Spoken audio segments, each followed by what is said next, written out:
região do Algarve, em Portugal, é conhecida por suas belas praias e formações rochosas. Com muitas cidades e regiões famosas, como a cidade do Faro, a região do Algarve é disputada por turistas e também por estrangeiros que escolhem se mudar para Portugal. Para se ter uma noção, dos 451 mil habitantes, de acordo com o censo de 2011, que é o censo mais recente, pelo menos 70 mil são estrangeiros. A palavra Algarve tem uma etimologia árabe e significa o Ocidente.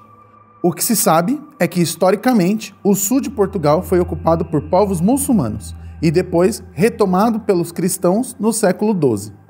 Mas a ocupação do território português é anterior a isso, tendo tido povos cúnios, romanos e outros. Toda essa mistura de povos ao longo de sua formação tornou o Algarve um ponto de encontro de crenças e mitos diferentes, em particular na cidade de Sagres, que concentra em si muitas lendas e mistérios. Meu nome é Tiago e esse é o Lusitânia, e hoje iremos conhecer uma escola de navegação mítica, um nobre de história confusa e os restos mortais de um mártir.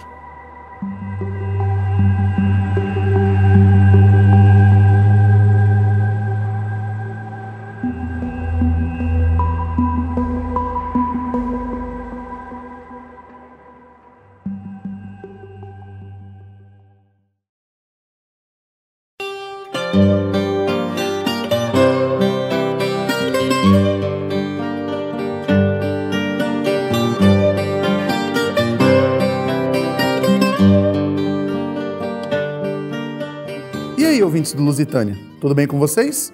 Queria aproveitar esse período de transição entre a introdução e o desenvolvimento do tema para ter uma palavrinha rápida com vocês. E não, eu não vou pedir dinheiro. O Lusitânia é um projeto feito de coração por mim e pela minha esposa em nosso tempo livre. Não temos nenhum tipo de financiamento ou meios de financiar uma produção mais profissional. Fazemos esse podcast por amor mesmo. E por vontade de dividir histórias e curiosidades sobre Portugal. Nosso desejo é de expandir a produção, de profissionalizar quando for possível. Por isso, mais do que dinheiro, o que a gente precisa agora é crescer a nossa comunidade. Se você ouve o Lusitânia regularmente e gosta do que a gente vem oferecendo, indica a gente para um amigo. Podcast é algo que precisa ser ensinado para as pessoas. Dá essa ajudinha para alguém mostrando o Lusitânia. Pega o celular da pessoa e mostra como acessar e assinar pelo Spotify ou pelo aplicativo padrão de podcasts. Avisa que é de graça. Hoje, essa é a melhor maneira de nos ajudar, compartilhando nossos episódios, indicando a gente para os amigos, avaliando o Lusitânia no iTunes. Se você é uma marca, você também pode patrocinar um episódio ou anunciar aqui com a gente. Atualmente, temos um público modesto, mas bastante fiel. Obrigado por tudo, pessoal. Beijinhos grandes e fiquem com o episódio.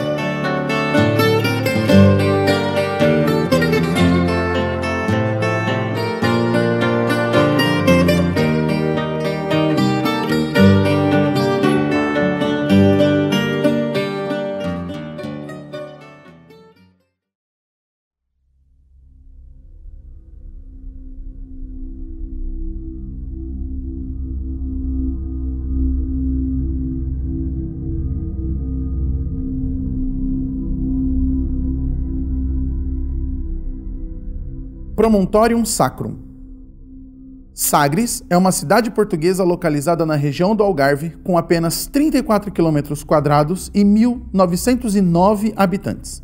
Apesar de modesta em densidade populacional, Sagres tem belas praias, como a praia de Salema, Mareta e Tonel. Tem também muitas formações rochosas e falésias, em particular a Ponta de Sagres e o Cabo de São Vicente. Os dois são frequentemente confundidos nos textos antigos e, atualmente, é difícil dizer se os relatos se referem à Ponta de Sagres ou ao Cabo de São Vicente. Eles estão próximos, separados por mais ou menos 6 quilômetros. Para efeitos desse podcast, vamos nos referir à falésia que na antiguidade era chamada de Promontorium Sacrum, ou seja, promontório sagrado. E fica subentendido aqui que pode se tratar tanto da Ponta de Sagres quanto do Cabo de São Vicente. Há relatos de que o Promontorium Sacrum tenha obrigado cultos para o deus romano Saturno, que na mitologia grega era o mesmo que o titã Cronos. Há nesse ponto relatos divergentes. Alguns autores se referem a um templo a Saturno, enquanto outros dizem que rituais para o deus romano eram feitos no local, sem a existência de um templo, é o que diz o grego Estrebão. Estrabão, nascido em torno de 63 a.C., escreveu um tratado geográfico em 17 volumes, ao qual chamou de Geografia. O tratado era uma espécie de enciclopédia geográfica que compilava relatos de viajantes gregos e romanos pelo mundo conhecido da época. Sobre o Promontorium Sacrum, Estrabão diz: esse cabo é o ponto mais ao ocidente, não só da Europa, mas de todo o mundo habitado. Não existe nenhum templo para ser visto no cabo, nenhum altar, mas somente pedras em muitos locais, deitadas em grupos de 3 ou 4, que, de acordo com o costume nativo, são giradas por aqueles que visitam o local, e então, depois de derramar uma libação, são movidas de volta. Não é regra, diz ele, ocupá-lo durante esse tempo, mas aqueles que vêm ver o lugar passam a noite na aldeia vizinha, e então entram no lugar de dia, levando água com eles, dado que não há água lá. Outra lenda do lugar é descrita por José Leite de Vasconcelos em 1894. Diz ele que algumas pedras do Promontorium Sacrum carregam a alma de um soldado, e quem as coloca embaixo do travesseiro recebe a visita do espírito de um soldado. No Cabo de São Vicente não há propriamente um monumento. Há um monte artificial de cascalho, pedras miúdas, chamada muledre. Diz o povo que aquelas pedras são soldados encantados de D. Sebastião, e que quem levar uma para casa e a puser à noite no travesseiro, verá de manhã aparecer-lhe um soldado, que logo desaparece. E ainda completa: no cabo há muitas aparições, figuras a andar pela praia, luzes à noite, ouve-se uma música longínqua, sumida, e depois as luzes começam a voltijar. Há ainda relatos de outros mitos e rituais realizados no Promontorium Sacrum, ligados a povos ainda mais antigos, que teriam habitado o local antes dos romanos, muçulmanos e cristãos. E por falar nos cristãos, vamos ao santo que dá nome ao Cabo de São Vicente. Vicente de Saragoça, mártir e santo.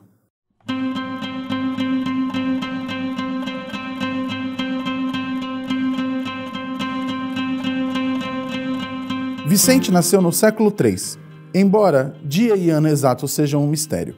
Apesar de ter nascido na cidade espanhola de Huesca, viveu quase toda a sua vida em Saragoça. Foi ordenado diácono pelo bispo Valério, que foi posteriormente canonizado São Valério de Saragoça. Após sua ordenação, Vicente passou a pregar em Saragoça, mas o timing não era exatamente o melhor. Durante a mesma época, o imperador romano Diocleciano instituiu que os cristãos deveriam ser perseguidos e forçados a se converter à religião romana, ou morrer por sua crença. Foi assim que Vicente e Valério foram presos pelo governador romano Daciano em Valência. Na prisão, foi oferecida a Vicente a liberdade em troca da conversão. Ele deveria queimar as escrituras e abandonar o cristianismo, o que Vicente prontamente se negou a fazer. Mais ainda, em seu julgamento, disse que não só não abandonaria o cristianismo, mas que estava pronto para sofrer qualquer punição para defender sua fé.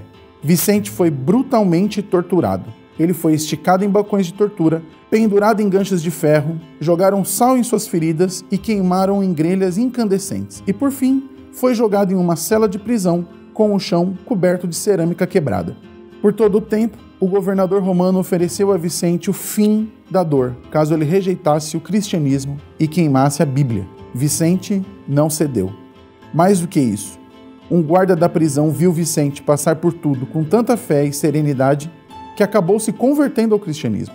Morreu como mártir da igreja e foi canonizado como São Vicente de Saragoça, ou São Vicente, o Mártir.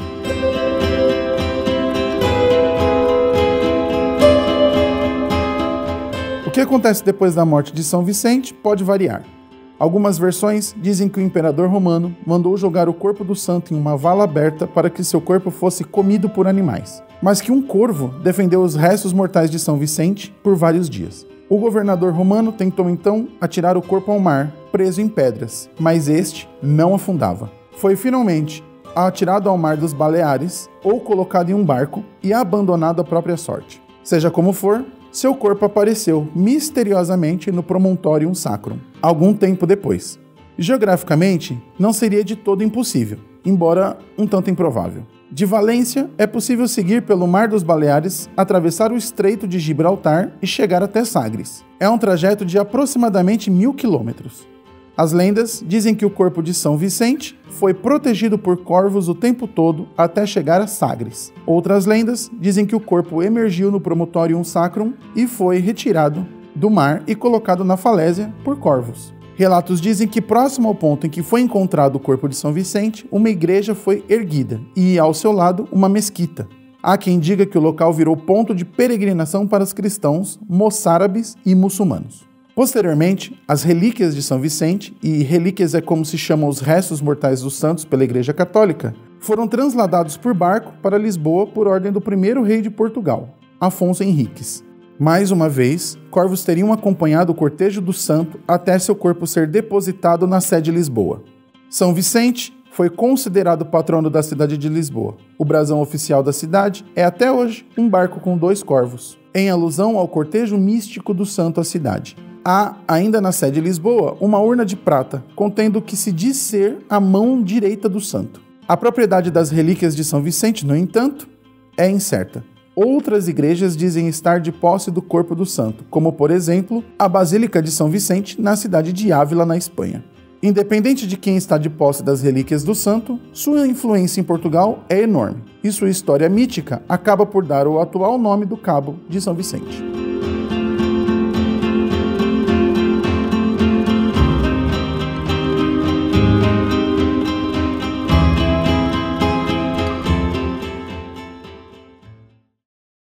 Infante Dom Henrique.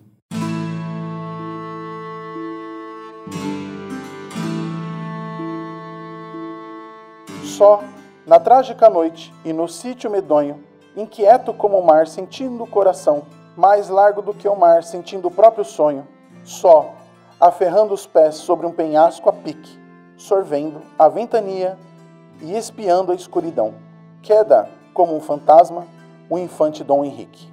Casto, fugindo o amor, atravessa a existência imune de paixões, sem um grito sequer, na carne sufocada, em plena adolescência, e nunca aproximou a face envelhecida, o nectário da flor, a boca da mulher.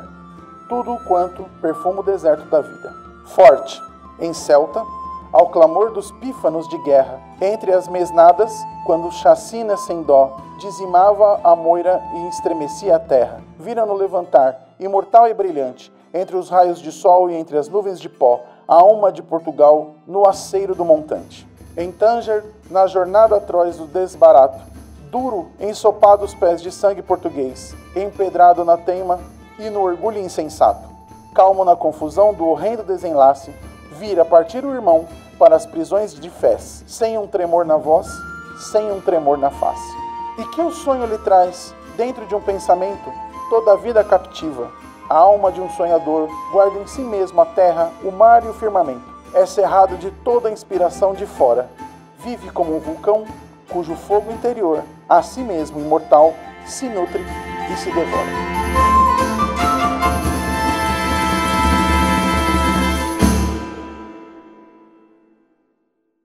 Esse poema foi escrito em 1898 pelo brasileiro Olavo Bilac e demonstra bem a visão que se tinha do infante Dom Henrique. Dom Henrique foi o 5º filho de Dom João I. Nascido em 1398, Henrique participou com sucesso da invasão da cidade de Celta, onde foi governador. Também participou da fracassada tentativa de tomar a cidade de Tanger. No processo, um de seus irmãos, Dom Fernando, foi feito refém até a sua morte.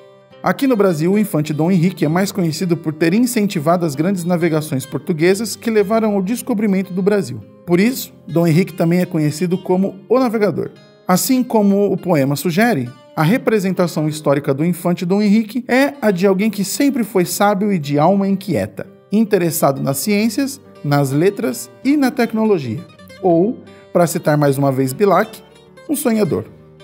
Aliás, sonho é um tema recorrente quando se fala no infante. É frequente encontrar em textos sobre Dom Henrique a ideia de que ele sonhou com as terras desconhecidas a oeste e, por isso mesmo, buscou investir nas navegações. Autores que vieram antes de Olavo Bilac ajudaram a sedimentar essa imagem de sábio sonhador. É o caso de Gomes Eanes de Zurara, Duarte Pacheco Pereira, Damião de Góes e outros tantos que, nos anos que se seguiram à morte de Dom Henrique, foram relatando os feitos do infante. A mais notável, e que também é matéria nas escolas brasileiras, é a criação da Escola de Sagres. Os primeiros relatos sobre a Escola de Sagres vieram de Zurara. É ele quem, pela primeira vez, escreve sobre a vila que Dom Henrique mandou construir próximo ao Cabo de São Vicente e que serviria para abrigar mercadores e navegadores que passassem por ali. Outros cronistas da época publicaram informações similares à de Zurara. E a partir daí, numa espécie de telefone sem fio analógico, e que atravessou séculos, os relatos sobre a Vila do Infante e a Escola de Sagres, bem como o interesse de Dom Henrique por astronomia, teologia, pela fabricação de instrumentos náuticos e pelo treinamento de navegadores, foram se acumulando e produzindo a imagem que temos sobre o infante e seus feitos. Até um certo período do século XIX, o que se relatava era que Dom Henrique escolheu Sagres para abrigar uma vila, a Vila do Infante, e que neste local ele reuniu sábios de sua época. A confraria de matemáticos, cartógrafos e mestres de navegação teria criado as condições ideais para que os descobrimentos tivessem se concretizado. É nesse ponto que surge a Escola de Sagres, a primeira referência histórica a uma escola de formação de navegadores, de pesquisa de tecnologias que poderiam auxiliar na navegação e de produção de cartas cartográficas, vem de um texto de 1625, publicado na Inglaterra, por um homem de nome Samuel Purchas. O texto sugere que Dom Henrique contratou um homem experiente em navegação, cartas e instrumentos marítimos para erigir uma escola náutica para instruir seus cidadãos. A sugestão de Purchas de que Dom Henrique havia construído uma escola náutica ressoava com o empreendimento dos descobrimentos que vieram na sequência e se popularizou. Séculos mais tarde, uma série de textos recobraram a lenda da Escola de Sagres e foram formando uma narrativa nacionalista em respeito do caso. No início do século XIX, por exemplo, Antônio Ribeiro dos Santos escreveu uma história dedicada aos matemáticos portugueses, em que afirma que Dom Henrique se afastou da corte em direção a Sagres com o objetivo de construir um observatório astronômico e a Escola de Sagres. Depois, no mesmo século, a revista portuguesa Universo Pitoresco publica uma biografia de Dom Henrique, reafirmando a fundação da Escola de Sagres e da presença de um colegiado de especialistas em instrumentos, navegação e astronomia. O historiador inglês R.H. Major reafirma essa narrativa em sua obra, apelidando Dom Henrique de O Navegador, alcunha que se popularizou e que é associada a Dom Henrique até hoje. Major também afirma que a ausência de vestígios físicos da Escola de Sagres se deve ao terremoto de 1755, que atingiu com muita violência o Cabo de São Vicente. Aqui no Lusitânia, já falamos sobre o terremoto de 1755 em nosso episódio 3. Se você não ouviu, recomendo que o faça. É um dos nossos melhores episódios. Apesar de toda essa construção heróica sobre o infante Dom Henrique, este não é um episódio do Lusitânia sobre os fatos históricos de Sagres, e sim sobre os mitos de Sagres. E historiadores e pesquisadores mais modernos contestam praticamente tudo o que foi dito até agora.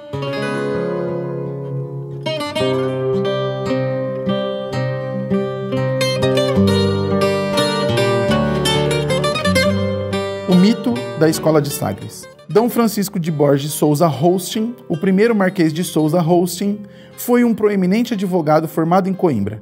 Desenvolveu ao longo de sua vida grande interesse pela arte, em particular pela história da arte. Em 1877, um ano antes de morrer prematuramente, Francisco participou de uma conferência na Academia Real das Ciências sobre a Escola de Sagres e o infante Dom Henrique. Em sua fala disse: "Alguns dos nossos historiadores quiseram fantasiar a existência na Vila do Infante de uma verdadeira escola náutica, no sentido restrito da palavra, e não escola, como me parece que ela deve aqui entender-se, no sentido lato, que também admite o vocábulo, do centro de ação, de princípio inspirador, de norma e de começo de uma tradição que se prolonga por largo tempo, mesmo depois de cessar a causa que primeiro lhe deu a vida."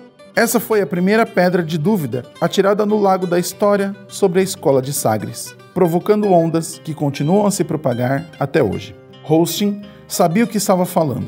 Muitos dos historiadores que ele cita em sua fala só propagaram as ideias dos antecessores, sem nunca ler qualquer fonte primária da época de Dom Henrique. Francisco, no entanto, se apoiou justamente nessas fontes e não encontrou nada que desse a certeza sobre a construção de uma escola náutica física. A fala de Hosting dá subsídio para que um pequeno grupo de historiadores abandone a narrativa heróica sobre o infante Dom Henrique e sobre a Escola de Sagres. Alguns adotam a mesma abordagem cautelosa do Marquês de Souza Hosting ao assumirem que a escola nunca existiu como lugar físico. mas sim como uma tradição. Outros preferem o extremo de questionar qualquer evidência sobre a escola de Sagres, e até mesmo sobre a imagem diamante das ciências do infante Dom Henrique. Nas décadas que se seguem, várias versões para a história da escola de Sagres surgem. É razoável pensar que seria muito difícil que Portugal pudesse estruturar toda a história do descobrimento sem um centro capaz de desenvolver pesquisas náuticas e transmitir esse conhecimento. Por outro lado, há pouca evidência de que isso tenha de fato acontecido em Sagres ou por força do infante Dom Henrique. O que documentos mais recentes mostram é que, de fato, Dom Henrique não se fixou em Sagres. O infante circulava com frequência entre Évora, Lisboa, Santarém e Viseu. Na região do Algarve, Dom Henrique ficava preferencialmente em Lagos, embora mais tardiamente Sagres tenha atraído sua atenção. O que temos de concreto sobre a relação de Dom Henrique com Sagres é de fato um desejo de povoar o local, embora em algumas cartas admita a dificuldade de atrair pessoas para ocuparem uma região tão inóspita e distante da capital do reino. Sobre a suposta Vila do Infante, local que Dom Henrique teria mandado construir com a finalidade de se instalar com sua corte, há ainda menos evidência. Nos anos 90 do século XX, escavações arqueológicas foram feitas com o intuito de encontrar vestígios do local, sem qualquer sucesso conclusivo. Em 1989, um roteiro histórico de Sagres chegou a ser publicado. Nesse roteiro, o autor chega a apontar que a fortaleza de Sagres corresponde ao que se chamou de Vila do Infante. No entanto, a fortaleza, que fica localizada no Cabo de Sagres, foi construída anos depois da morte do infante Dom Henrique.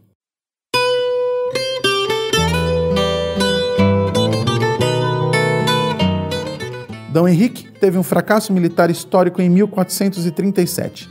Liderou uma força expedicionária que promoveu um cerco à cidade de Tanger, no Marrocos, com o objetivo de capturar a cidade. O cerco foi mal sucedido.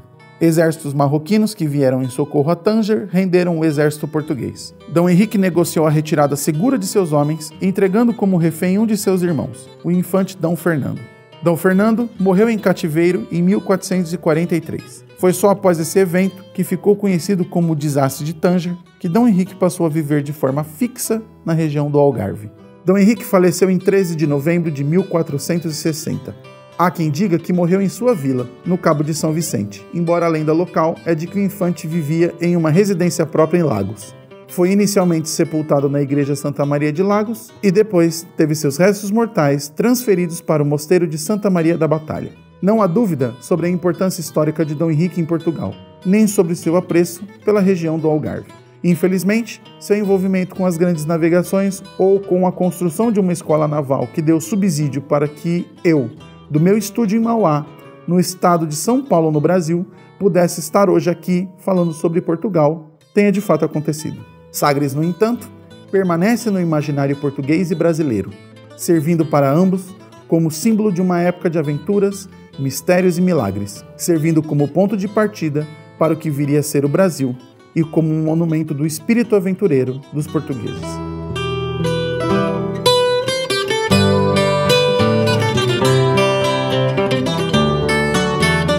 Lusitânia é um projeto de amor feito em nosso tempo livre sem financiamento. Se você gosta do nosso trabalho, considere espalhar a palavra e nos indicando para amigos ou compartilhando nosso episódio em suas redes sociais. Nos avaliar no iTunes também ajuda muito. Roteiro, pesquisa e produção são da Vanessa Tavares. Roteiro e narração de Thiago Henrique Santos. Até o próximo episódio.